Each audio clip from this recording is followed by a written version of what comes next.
우리 말씀을 같이 찾아서 읽어보시겠습니다. 이사야서 23장 7절의 말씀입니다.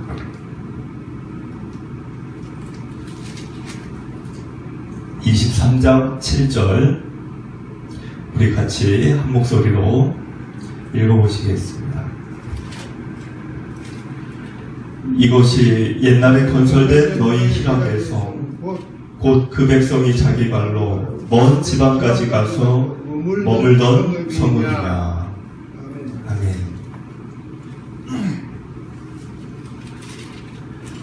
아멘. 우리가 이제 이사야서를 워낙 분량이 많은 이 구약 성경 책이다 보니 조금 시간이 오래 걸리는 중에 있지만 그래도 이제 3분의 1을 지나서 23장까지 오게 되었습니다. 사실 구약의 이 성경의 글들은 역사를 배경으로 많이 기록이 되어 있고 우리와는 좀 생소한 이제 지중해 연안 그쪽 나라들의 역사들이 그것도 수천 년 전의 역사들이 이렇게 기록이 되어 있습니다. 그러다 보니 우리가 조금 내용이 이해가 안 될 때도 있고 또 이것이 이 글이 나와 무슨 상관이 있나 이런 마음이 들 때도 많습니다. 그렇지만 제가 성경을 읽으면서 느끼는 것은 사람은 뭐 다르지 않다 이것을 생각합니다. 그러니까는 뭐 소돔과 고모라 시대의 사람들이나 뭐 예수님 당시의 사람들이나 현재 있는 저와 여러분들의 사람들이나 사람의 본성은 똑같고 사람의 그 실수하고 또 넘어지고 또 이렇게 사람이 절망에 갇혀 살고 하는 그런 본질적인 모습은 시대를 막론하고 어느 사람들이나 같다는 것을 이제 생각을 해봅니다. 그래서 어떻게 보면 이제 우리보다 먼저 살았던 많은 사람들의 잘못된 그런 삶들을 우리가 읽으면서 나는 그렇게 살지 않게 되기를 원하시는 하나님의 바람이 아마 있어서 우리가 이 오래전 구약의 성경을 읽게 하시는 부분이 있다고 생각합니다.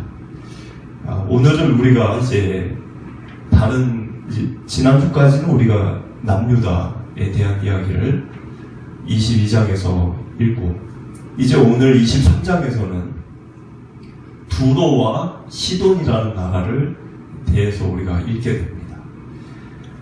우리 읽지는 않으셨지만 1절을 같이 한번 읽어보시겠습니다. 1절 두로에 관한 경고라 다시스의 배들아 너희는 슬피 부르짖을지어다. 두로가 황무하여 집이 없고 들어갈 곳도 없으며 이 소식이 깃딘 땅에서부터 그들에게 전파되었습니다. 여러분들 이사야서를 읽다 보면은 느끼는 게 뭐냐면 나라 이름만 바뀌는 거지 내용은 거기서 거기 같은 느낌. 다 뭐 망한다, 뭐 패망한다, 뭐 이렇게 뭐 애통을 해라, 뭐 이제 통곡을 해라, 그런 메시지죠. 그러니까 그 메시지는 동일해요. 어느 나라나 뭐 이 남유다만이 아니고, 그러니까는 나라 이름만 바뀔 뿐이지 어떻게 보면은 이 내용은 크게 다르지 않다는 것입니다. 그것이 아까 제가 얘기했던 부분과 이제 같은 건데 사람은 다르지 않다는 거예요. 사람은 조금 돈 있고 배부르고 등 따시고 쉽게 얘기하면 뭐 성공하고 그러면은 사람이 건강하고 돈 많고 시간 많으면 뭐 우리 흔한 말로 죄짓기 좋다 이렇게 얘기하죠. 죄짓기 좋다. 건강하지, 돈 많지, 시간도 많지. 그럼 그거를 이렇게 하나님의 선하고 하나님의 의로운 그런 모습으로 그걸 사용해야 되는데 대부분의 사람들은 사실 그렇지 못합니다. 근데 그것은 성경에 있는 나라들도 마찬가지였다는 거예요.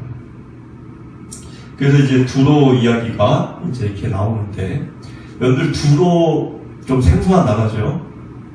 근데 이런 거는 들어보셨나 모르겠어요. 이 페니키아 민족, 이런 거는 좀 들어보셨나 모르겠는데, 이 두로라고 하는 나라는, 지금으로 얘기하면 이제 레바논에 있는 한 도시입니다. 지금도 있어요. 레바논의 조그마한 도시로 현재는 남아 있습니다. 근데 지금은 레바논 그러면 별로 이렇게 잘 살 나라 같지 않잖아요. 근데 옛날에 두로는, 이사야 시대의 두로는 엄청나게 잘 살았습니다. 그러니까 이 두로 옆에 시돈이 있어요. 시돈 거의 붙어 있어요. 한 40km 정도. 원주에서 춘천 그런 이제 이웃 마을이죠.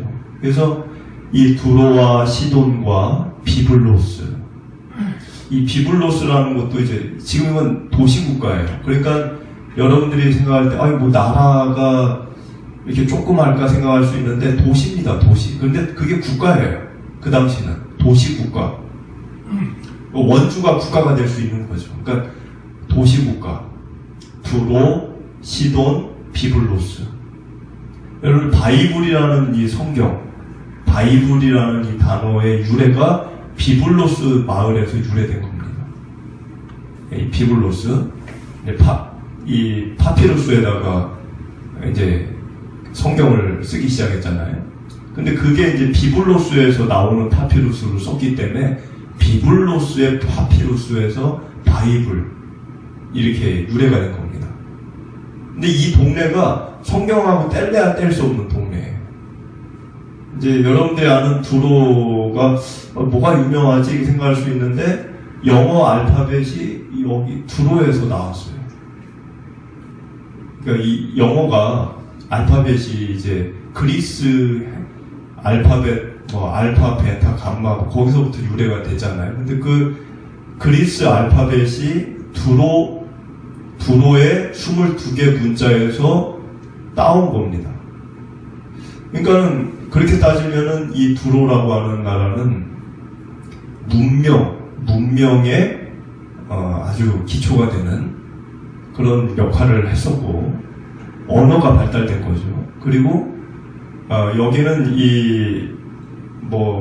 성경을 보면은 다윗 시대 때 다윗이 왕궁을 지을 때 백향목, 석수, 목수 이런 것들을 다 보내주고, 그러니까 건축이 거의 세계 최고 건축수를 갖고 있었어요. 그러니까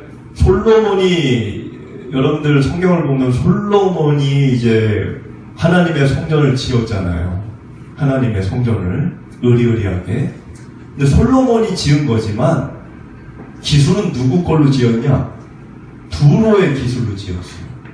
그래서 성경을 보면 열왕기상에 20년 가까이 건축을 했는데 솔로몬이 그거를 자기 능력으로 지을 수가 없으니까 두로의 히람 왕으로부터 기술을 다 이렇게 20년 동안 전수를 받고 두로의 그 백향목과 잣나무를 가져다가 이 성전을 지은 겁니다.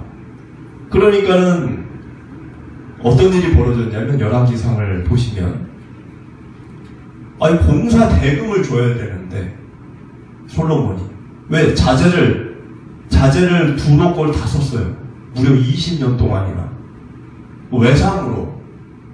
그럼 이제 정산을 해야 될 거 아니에요. 다 지었으면 돈 내놔라. 이 두로가 너 내 걸로 20년 동안 지었으니까 돈 내놔 이럴 거 아니에요. 돈이 없는 거예요. 솔로몬이 돈이 많은 걸 우리가 알지만 돈이 없었어요.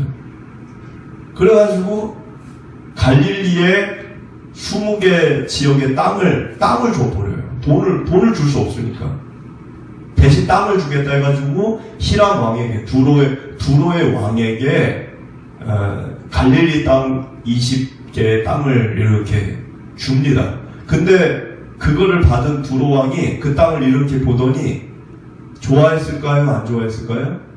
마음에 안 들어했어요. 왜? 척박한 땅이에요.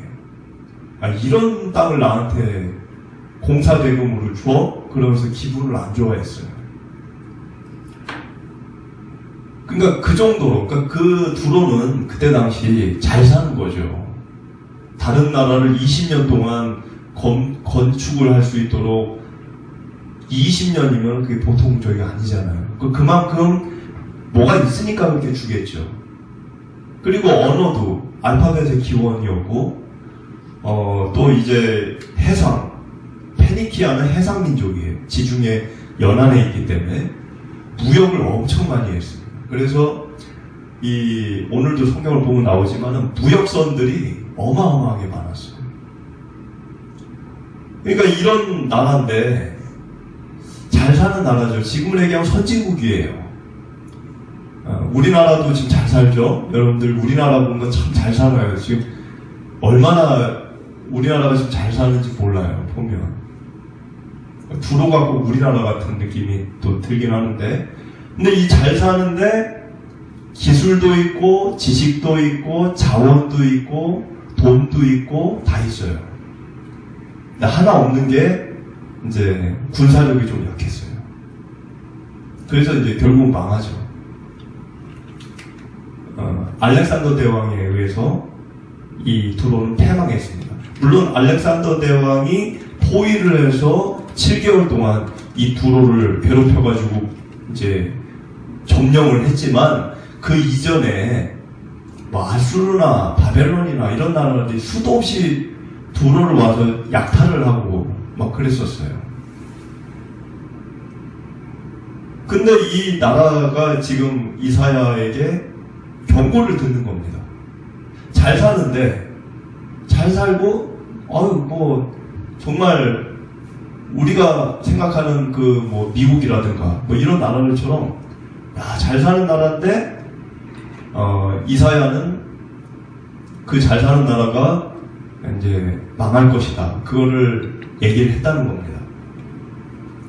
그래서 1절을 여러분들 읽었지만, 다시스의 베드라 이럽니다. 근데 다시스는 두로 땅에 있는 곳은 아니에요. 그러니까 다시스는 지금으로 얘기하면 이 스페인 남쪽입니다. 그러니까는 자기네 땅도 아닌데 이 두로가 식민지를 갖고 있었어요. 돈이 많으니까 이렇게 뭐 키프로스 섬, 여러분들 그 터키 아래 사이프러스, 키프로스라는 섬이 있죠. 뭐 그런 섬이라든가 다시스라든가 이것이 두로의 식민지였어요. 돈이 많으니까 그걸 산 거죠. 그래서 다시스의 배들이라는 얘기가 1절에 나오는데, 그 배들로 이제 무역을 많이 했고 돈을 많이 벌었죠. 그런데 돈을 많이 벌려고 선원들이 배를 탑니다. 선원들이 배를 타서 이제 돈 많이 벌어서 집으로 와야 되겠다. 부푼 설렘과 부푼 기대를 갖고 배를 탔는데, 그 선원들이 타자마자 얼마 못 가서 어떻게 됐다는 거예요? 탄식을 하고, 탄식. 우리 망했다. 그래서 1절을 보니까 다시스의 배들아 너희는 슬피 부르짖을지어다. 왜 슬피 부르짖어요? 선원들이 배를 타고 망망대해를 나갔는데 항해를 하는 도중에 소식을 들었어요. 어떤 소식? 자기 나라 두로가 패망했다, 망했다라는 소식을 들은 거예요. 일을 하는 도중에. 그러니까 집으로 돌아가야 되는데 집이 다 불타버린 거예요. 우리 집이 다 불탔대. 내 자녀와 아이들과 친인척, 부모, 아내들 어디로 갔는지도 모르는 거죠. 그때 핸드폰이 있습니까? 그러니까는 바다에 나간 선원들이 여기 지금 1절을 보니까 두로가 황무하여 집이 없고 들어갈 곳도 없으며, 그러니까 되돌아갈 곳이 없어졌다는 거예요. 선원들이. 근데 이 소식을 어디서 들었다고요? 기띔 땅에서 들었다. 기띔이 어디냐면, 기띔이 그 아까 얘기한 터키 아래에 있는 키프로스, 사이프러스라고 얘기하는 그 섬이에요. 그러니까는 자기 나라가 아닌 외국으로 일을 하러 나갔다가 우리나라 망했대, 그 얘기를 들었다는 거예요. 그러면 나라가 지금 망한 정도가 아니라 적군이 점령을 하고 있어요. 그러니까 여러분들 북한이 우리나라를 점령하고 있다. 그러면 외국에 나가 있는 사람들이 들어올 수 있을까요? 들어오려면 뭐를 각오를 해야 돼요? 죽을 걸 각오하고 와야 되는 거죠. 그러니까는 자녀들과 부모와 형제들과 다 고향에 있는데 자기는 갈 수가 없어요. 키프로스 섬에서 기띔. 왜 갔다가는 지금 어떻게 될지 모르는 거죠. 발만 동동 구르는 거죠. 우리 2절을 같이 읽어보겠습니다. 바다에 왕래하는 시돈 상인들로 말미암아 부유하게 된 너희 해변 주민들아 잠잠하라. 여기 지금 잠잠하라 이렇게 되어 있는데 원어 성경을 보면 똥무라고 하는 좀 이 발음이 좀 어려운데 똥무라고 하는 단어로 되어 있어요. 잠잠하라가. 근데 이거는 잠잠하라는 뜻도 있지만 애통해라, 통곡해라 이런 뜻도 있습니다. 그러니까는 이 돈을 이렇게 버는 상인들, 이 무역. 근데 지금 이 2절을 보니까 시돈 사람들하고 거래했다고 되어 있어요. 시돈이 아까 얘기한 40km 떨어진 이웃 마을이에요. 거기하고 이제 무역을 하면서 상인들이 돈을 막 쓸어 담는 거죠. 이렇게 쓸어 담는데 어마어마하게 돈을 버는데 그런 사람들에게 지금 이사야가 하는 이야기는 잠잠해라, 똥무, 그러니까 애통해라, 통곡해라. 왜 그런 말을 할까요? 나라가 이제 망했는데 돈 벌면 뭐 하냐는 거죠. 우리 3절을 읽어볼까요? 시온의 곡식 나일의 추수를 큰 물로 수송하여 드렸으니 열국의 시장이 되었도다. 여기 시홀이라는 단어는 그러니까 이 애굽의 나일강을 다른 말로 부르는 별칭이에요. 별칭. 시홀이라는 단어가. 그러니까 시홀 그러면 나일강 이렇게 생각하시면 돼요. 근데 여기 보니까 나일의 추수를 이렇게 되어 있죠. 큰 물로 수송하여 드렸다 이렇게 되어 있습니다. 누가 그렇게 했다는 거예요? 누가? 두로가 그 이웃 멀지 않은 곳에 애굽이 있으니까 그 애굽의 나일강 삼각주 일대에서 어마어마한 수확물들이 나와요. 이 추수 때가 되면. 그럼 그거를 갖다가 막 그 배에다 실어가지고 자기들 나라로 갖고 와서 그거를 가지고 가공을 해서 또 다른 나라에 팔기도 하고 그렇게 하는 거예요. 그래서 여기 보니까 열국의 시장이 되었다. 그거를 가지고 이제 가공해서 다른 나라에 갖다 팔기도 하고 하는 거죠. 그리고 그 돈을 어마어마하게 버는 거예요. 그걸로. 자, 지금까지 우리가 이렇게 살펴보면 두로에 돈을 버는 두 가지 수단이 지금 나와 있어요. 첫 번째는 1절에 아까 시돈과 이렇게 거래도 했다 이렇게 나와 있지만 다시스의 배죠. 왜 다시스냐? 여러분들 그 스페인 남쪽 거기가 항해 그 길이에요. 항해하기 좋은 길. 다른 나라들과. 그래서 스페인 아래 다시스를 돈 주고 산 겁니다. 누가? 두로가. 사업의 일환이죠. 사업의 일환. 거점. 우리가 흔히 얘기하면 거점을 스페인 남쪽에 잡은 거예요. 왜? 거기를 갖고 있어야 이제 다른 나라와 무역을 하기가 아주 좋으니까. 그래서 그걸로 돈을 버는 거예요. 두 번째 수입은 뭐예요? 3절에 써 있었죠? 나일 삼각주 일대. 그 수확물을 갖고 와서 싼값에 갖고 와서 싼값에. 여러분들 그 우리가 농장 같은 데서 열심히 일한 농부들 거를 막 싸게 사오잖아요. 싸게 사와서 그걸 어떻게 팔아요? 비싸게 팔아요. 싸게 사와서 힘들게 고생하신 할머니, 할아버지들의 그 작물을 싸게 사와서 그걸 어떻게 팔아요? 비싸게 팔아요. 팔 때는. 그런 일을 했다는 거예요. 그런 일을. 누가? 두로가. 나일강의 그 어마어마한 그 수확물을 싸게, 아주 덤핑으로 싸게 사와가지고 좀 가공해서 비싸게 파는 거예요. 그래서 돈을 막 끊임없이 벌어들이는 나라였어요. 돈밖에 모르는 나라. 그런데 이 나라가 망할 것 같지 않은 이 나라가 망했어요. 물론 역사를 살펴보면 우리가 그 역사학자들의 책들을 보면은 이제 이 두로는 알렉산더에게 망했어요. 그건 기정사실이에요. 알렉산더가 7개월 동안 포위해서 무너뜨렸어요. 그거는 역사적 사실인데 지금 이사야가 얘기하는 거는 알렉산더가 너희를 멸망시킨다 그 얘기를 하는 게 아니에요. 하나님이 너희를 멸망시킬 거를 얘기하는 거예요. 하나님이. 왜 그런 말을 하냐? 돈도 많고 다 좋은데 그들에게 큰 죄악이 하나 있었어요. 죄악이. 그게 뭐였냐면 우상숭배입니다.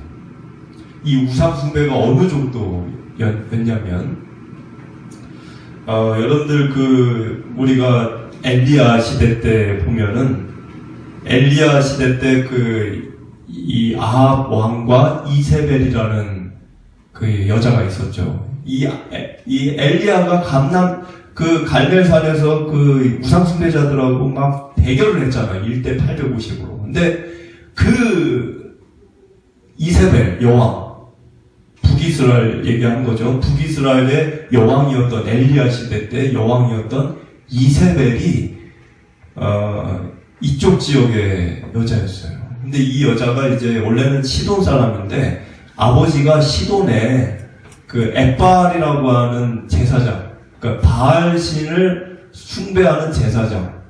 엣바알 이름이 아빠 이름이 엣바알이에요. 자기 이세벨의 아버지 이름이. 근데 엣바알이라는 이름의 뜻은 바알과 함께한다. 뭐 이런 뜻이에요. 뭐 우리로 얘기하면 기독교식으로 얘기하자면 뭐 임마누엘 뭐 이런 거죠. 하나님이 나와 함께 하신다. 우리는 그건데 이 바알 우상 숭배자들 바알이 우리와 함께 한다. 근데 그 이름을 갖고 있는 아버지 밑에서 큰 이세벨이 북이스라엘 아합왕하고 결혼을 했어요. 그래가지고 그 본인만 우상 숭배를 한 게 아니라 두로나 시돈이나 두로에 있는 우상 숭배 그 제사장들을 북이스라엘에 어마어마하게 데리고 왔어요. 데리고 와서 북이스라엘의 하나님을 섬기지 말고 바알이나 아수다로 이런 걸 섬기게 했습니다. 그러니까는 자기만 죄를 지은 게 아니라 남도 죄를 짓게 한 거죠. 북이스라엘까지. 그런 일을 한 곳이 이 두로와 이 시돈이라고 우리가 볼 수가 있습니다. 그래서 우리 4절을 읽어볼까요? 4절. 시돈이여 너는 부끄러워할지어다. 대저 바다의 요새가 말하기를 나는 상고를 겪지 못하였으며 출산하지 못하였으며 청년들을 양육하지도 못하였고 처녀들을 생육하지도 못하였다 하였습니다. 이렇게 읽으면은 내용이 뭔지 모르겠어요. 그쵸? 4절이. 왜 갑자기 무슨 출산, 양육, 우리나라 무슨 대통령이, 출산율을 올리자, 청년 실업률을 줄이자, 그런 이야기도 아니고, 왜 갑자기 이런 얘기가 나오나. 이것은 지금 무슨 표현이냐면, 바다의 요새라고 돼 있죠? 바다의 요새가 말을 했다, 이렇게 돼 있어요. 바다의 요새는 지금 누구를 얘기하냐면, 두로를 얘기하는 거예요, 두로. 왜냐면 두로가 바다의 요새예요, 그때 당시. 그러니까 수많은 나라들이 두로에 의지하고 기대서 살고 있었어요. 기생충처럼. 왜? 바다를 통해서 돈을 어마어마하게 벌어들이는 요새와 같은 나라가 그 당시 두로였어요. 시돈도 두로를 의지해서 살았어요. 그래서 시돈이 지금 말을 하는 건데 바다의 요새가 말한다. 그러니까는 우리 옆에 있는 내가 의지하는 두로가 지금 말을 한다는 거예요. 근데 뭐라고 말을 해요? 뭐 상고를 못하고 출산을 못하고 뭐 청년과 처녀들을 뭐 어떻게 못하고 이렇게 나와 있는데 쉽게 얘기하면 이건 이런 거죠. 이제 두로를 의인화시킨 거예요. 두로가 어떻게 말을 합니까? 이 도시인데. 그러니까 이게 의인화시킨 거예요. 그 두로가 지금 말을 한다는 거예요. 무슨 말? 자기가 지금 망했으니까. 알렉산더에게 망했지만 그 전에 아수르, 바벨론이 계속 쳐들어오고 하여튼 나라가 망해가니까 이 망해가는 이 두로가 무슨 말을 해요? 이제는 나를 의지하지 말라는 거예요. 너희들. 예전에는 수많은 나라들이 두로를 의지했어요. 시돈조차도. 그래서 뭐 그 나라 두로를 통해 이제 자기들의 재산도 늘리고 먹을 것도 지원받고 이랬는데 그거 이제 못한다는 거예요. 왜? 두로가 망하니까. 그래서 지금 뭐 출산을 못한다, 양육을 못한다, 생육을 못한다 이런 말은 두로 때문에 그런 도움을 받았던 수많은 나라들에게 지금 하는 이야기예요. 내가 망하니까 이제 나를 기대지 마라. 뭐 이런 거죠. 내가 해줄 수 없다. 애국도 마찬가지예요. 그런데 애국이 큰 나라인데 애국도 두로를 의지했어요. 그 당시에. 그래서 5절에 써 있어요. 우리 읽어볼까요? 5절. 그 소식이 애국에 이르면 그들이 두로의 소식으로 말미암아 어떻게 된다? 고통을 받는다. 애국조차도 두로가 망하는 것 때문에 고통을. 아까 얘기했잖아요. 수확물을 누가 사갔어요? 수확물을. 나일강 삼각주 일대 수확물을 누가 사가요? 아니 두로가 사갔어요. 그런데 두로가 망하는 거 누가 사갑니까 이제? 갖다 내버릴 수도 없고. 그리고 6절을 우리 읽어보겠습니다. 6절. 너희는 다시스로 건너갈지어다. 해변 줌이나 너희는 슬피 부르짖을지어다.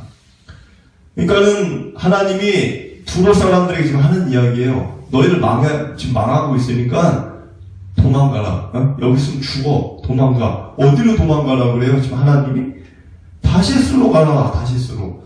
다시스는 두로가 아니에요. 아까 제가 말씀드렸다시피 스페인 남쪽에 있는 멀리 있는 두로에서 지도를 보면 멀어요. 식민지예요. 식민지. 그러니까 여기가 망하니까 우리가 6.25 때 서울이 망하니까 부산으로 도망가듯이 대구로 도망가듯이 피난 가라는 거예요. 피난. 우리 7절을 읽어보겠습니다. 이것이 옛날에 건설된 너희 희락의 성 곧 그 백성이 자기 발로 먼 지방까지 가서 머물던 성읍이냐. 지금 하나님이 이사야를 통해 뭐라 그래요? 두로. 이곳이 예전에는 너희들에게 희락의 성이었다. 희락의 성. 잘 나갈 때는 어느 정도 희락의 성. 7절을 보니까 뭐라고 써있어요? 그 백성이 자기 발로 어떻게 했다? 자기 발로 먼 지방까지 가서 머물던 성읍이냐. 그 얘기가 뭡니까? 아까 얘기했잖아요. 다시스가 식민지예요. 그러니까 먼 곳까지 사람들을 백성들을 보내서 살게 했다는 거죠. 두로가. 옛날 일제시대 때 일본 사람들이 중국에서도 살았어요. 왜? 거기도 자기들 땅이니까, 식민지니까. 그런 것처럼 두로가 잘 나갈 때는 먼 다른 나라까지 자국민들을 보내서 살게 할 정도로 그렇게 식민지를 지배하고 희락으로 살았다는 거예요. 그랬던 나라가 우리 8절을 읽어보겠습니다. 8절.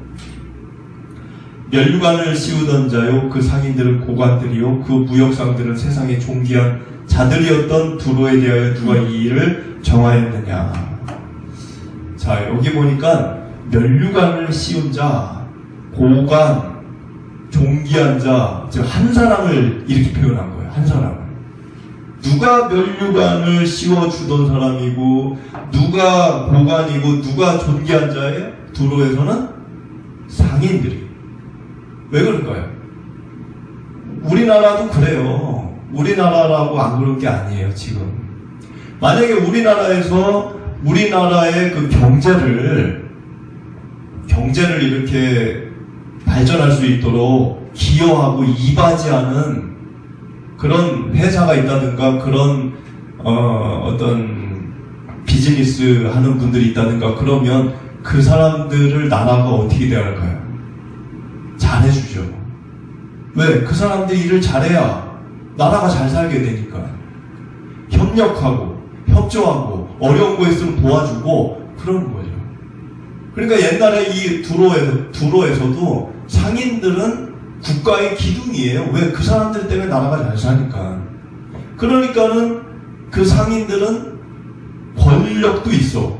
권력도 면류관을 씌워줄 정도로 권력도 있고, 그리고 이제 뭐 고관들 고위 그 고위 레벨 층에서 이제 살게 되어졌고, 또 이제 존귀한 대우를 사람들에게 막 존경받는 그런 사람들이었다는 거예요. 상인들이.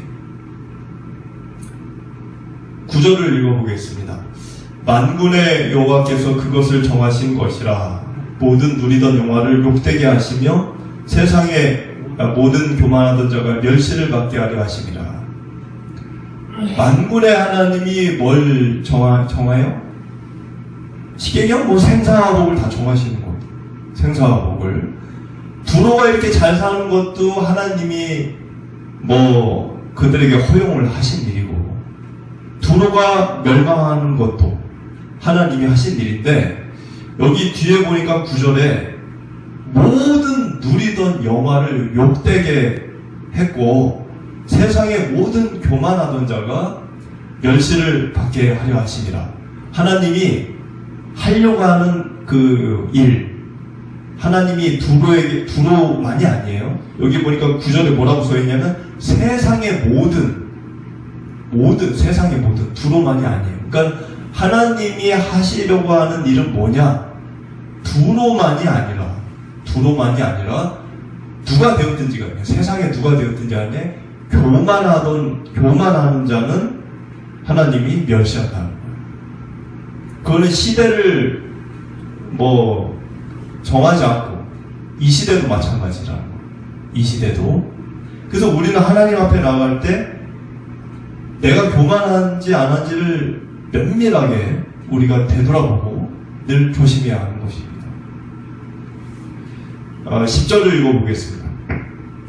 딸 다시스여, 나일같이 너희 땅에 넘칠지어다. 너를 속박함이 다시는 없으리라. 지금 다시스를 얘기하면서 뭐라 그래요? 너희 땅에 넘칠지어다. 나일같이. 그리고 너를 속박함이 다시는 없을 거다. 좀 이렇게 읽으면 무슨 말인지 여기 이해가 잘 안 되시죠? 이 다시스는 아까 얘기했듯이 두로의 식민지예요, 식민지. 그러면은 두로가 망하면 다시스는 어떻게 됩니까?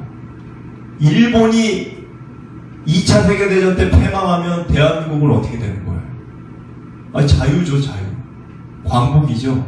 그러니까는 두로가 망하면 다시스는 자유인 거예요.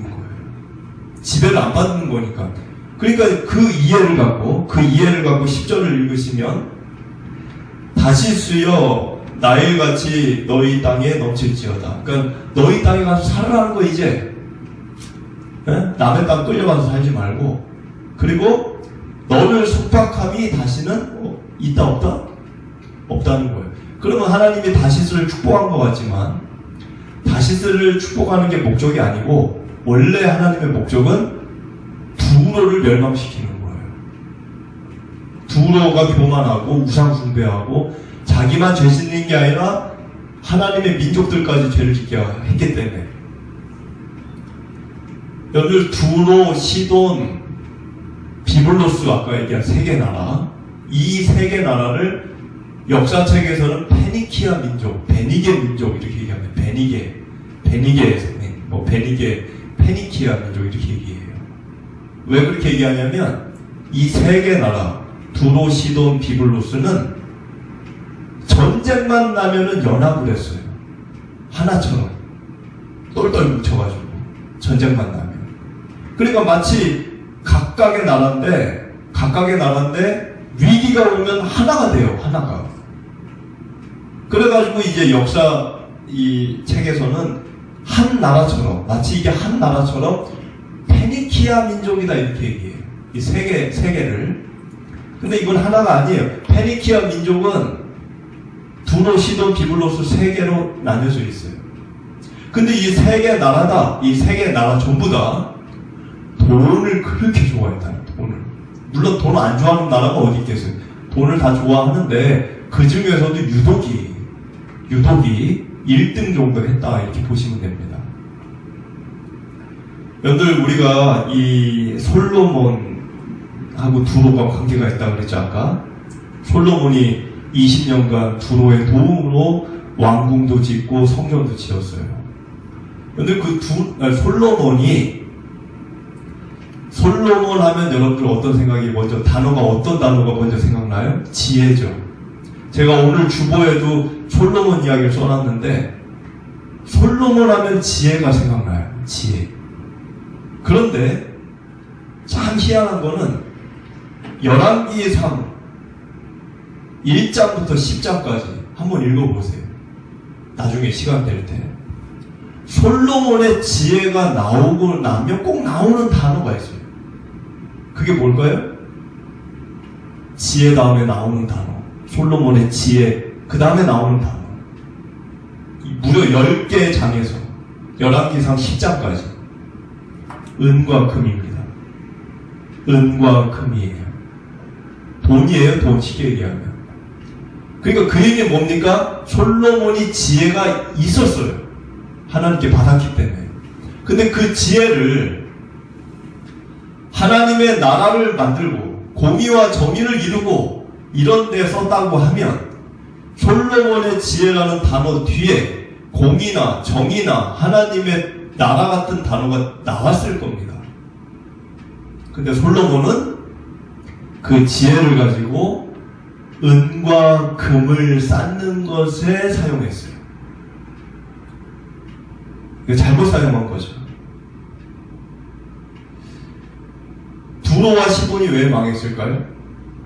자신들이 갖고 있는 좋은 것들, 남들에게는 없는 언어도 뛰어나, 건축술도 있어, 돈도 있어, 자원도 있어. 자원, 백향목, 잣나무가 그때 당시는 지금의 석유 같은 거예요. 그걸 어마어마한 돈을 주고 수출합니다. 판매합니다. 자원도 있어, 지식도 있어, 문명도 있어. 근데 그걸 그 모든 거를 무엇을 위해 사용했냐는 거예요. 무엇을 위해 사용했냐는 거예요. 자신들의 희락을 위해 썼다는 겁니다. 7절 말씀처럼 희락의 성. 두로의 별명이 뭐예요? 희락의 성. 희락의 성. 하나님을 믿는 우리는 안 그럴까요? 하나님을 믿는 사람들도 세상 사람들이 없는 걸 갖고 있을 때가 있어요. 어떤 분은 돈이 있고, 어떤 분은 권력이 있고, 어떤 분은 건강이 있고, 어떤 분은 지식이 있고, 어떤 분은 성공이 있습니다. 교회 다니는 분들 중에. 근데 그거를, 자신이 갖고 있는 그거를 무엇을 위해 쓰고 있느냐, 그거를 우리는 깊이 생각을 해야 된다는 것입니다. 내가 하나님께로부터 받은 그거를 하나님의 나라, 하나님의 정의, 하나님의 공의, 그거를 위해 쓰고 있는지, 아니면 솔로몬처럼 은과 금을 쌓고 두로나 시돈처럼 희락을 위해 사용하고 그러고 있는지는 않는지를 우리가 오늘 깊이 생각해 봐야 된다는 거예요. 그래서 오늘 우리가 읽는 이 두로의 이 글은 두로만의 이야기가 아니라는 겁니다. 하나님이 가나안 땅을 이스라엘 사람들이 얻게 하실 때 과정을 여러분들이 아시죠? 광야, 또 광야는 끝이 아니에요. 가나안에 가서도 정복 전쟁을 했어요. 가나안에 가서는 아무것도 안 했나요?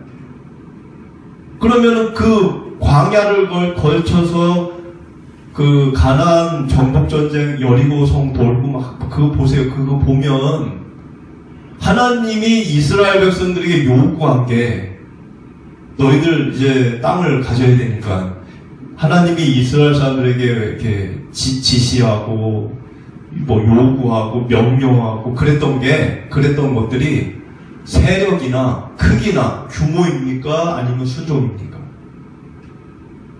그거 간단하잖아요. 하나님이 이스라엘 민족들에게 세력을 키워라, 재력을 키워라, 힘을 키워라, 크기를 늘려라, 규모를 쌓아라. 그래야 니네가 나라를 든든하게 세워. 그런 적이 있어요? 아니면 그러지 않고 자기 말에 순종만 하라고 하셨을까요? 여리고성만 보셔도 아시잖아요.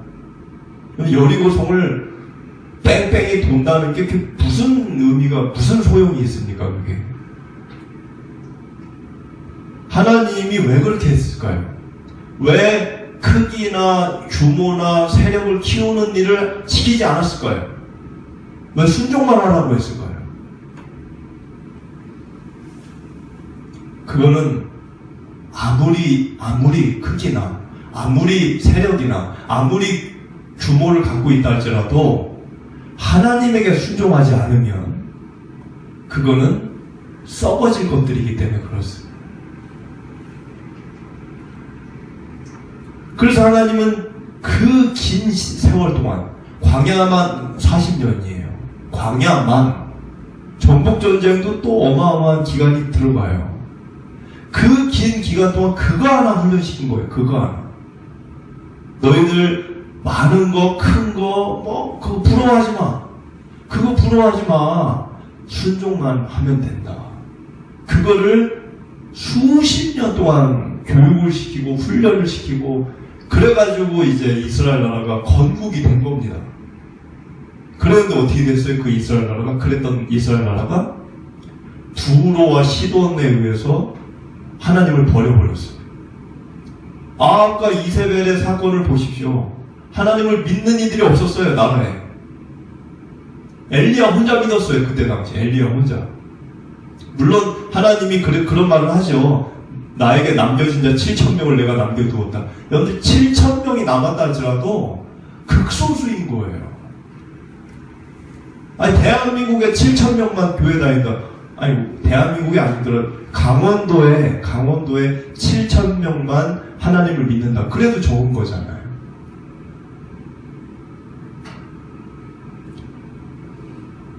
살다 보면은 우리가 필요한 게 많습니다. 그러다 보니 더 있었으면 좋겠고, 좋은 게 있으면 더 좋겠고, 좀 더 넉넉했으면 좋겠고, 그러다 보니까 우리 마음은 자연스럽게 세력을 늘리고, 규모를 키우고, 크기를 바라보며 사는 것이 우리의 자연스러운 본능이에요. 근데 그 본능만 생각하면은 언젠가는 분명히 하나님을 저버리게 됩니다. 그게 이스라엘 역사예요. 그게 이스라엘이 우리에게 보여준 확실한 역사예요. 하나님의 전쟁은 크기나 규모나 세력에 달려있지 않습니다. 하나님의 전쟁은 순종에 달려있습니다. 여러분들이 사는 이 생애는 영적 전쟁이라고 우리가 표현하죠. 이 전쟁은 규모나 세력이나 크기에 있지 않습니다. 여러분이 어느 정도로 하나님을 믿고 신뢰하고 순종할 수 있느냐, 거기에 달려있는 거예요. 내가 아무것도 없다 할지라도, 내가 오늘 가진 것이 없다 할지라도, 내가 그 하나님을 신뢰하고 있고 그 하나님을 순종하고 있다면 그 사람은 복이 있는 겁니다.